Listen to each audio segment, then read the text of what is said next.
Hi, this is Steve from Roofer911. I'm on a roof in Reston, Virginia, and they have a few different leaks on this roof, and I'll show you one. The ridge vent here is all damaged, and people have been walking, stepping all over it, and you can see that there's a lot of nails that are exposed. And even though they sealed it with cement, this ridge vent is still going to leak, and right here you got a nail pop. So what we need to do is we're going to take this ridge vent off. We're going to install a new course of shingles, and then we're going to seal the deck heavy with polyurethane on both sides. Then the new ridge vent is going to be pressed right into the sealant and make sure that we fasten it into the rafters. Now also they have a leak around the chimney on the front side, and the reason why, there's nails in the flashing right up along the wall. So we're going to take up the shingles around this chimney. We'll install new step flashing and then re-shingle this area.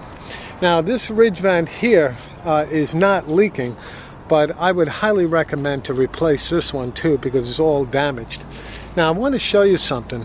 Up against the wall, the contractors nailed the shingles too close to the wall, and by doing that they damaged the step flashing underneath. And the leak starts about right here and it goes all the way down. When I did the infrared scan inside the home, I could see it was very obvious that there's a roofing issue going on. So what we'll do is we're going to replace any damaged step flashing and then re-shingle this area. Now, one thing very important, even after the roof is repaired, this home will still leak if one thing is not taken care of, and I'll show you what I mean. Here they have vinyl siding, and vinyl siding, it must be installed correctly the first time, because if it's not, then a lot of times water is going to get in through the siding at the seams, and then the water will travel behind the wall and leak on the roof. And the contractors are not going to think about the siding overall. They're going to think, well, being that the leak is underneath the roof, it must be the roof. Now I want to show you something, and I see this quite often. Now, you see this open space right here underneath the seam? That space is about 1 inch wide. So it tells me that this panel, this panel here is overlapping this one by about 1.5 inches. So that's good. So if there's a driving rain, no water is going to get inside here. So that's good. Now here, now take a look at this one.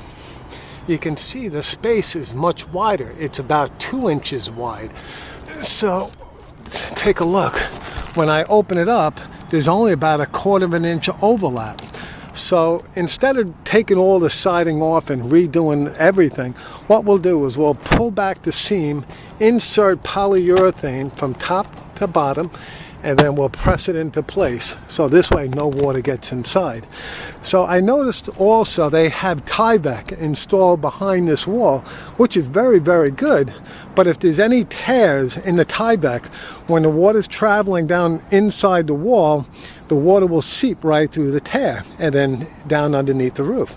Now another thing is, like I said, you have aluminum step flashing that goes underneath the roof and then it goes behind the siding.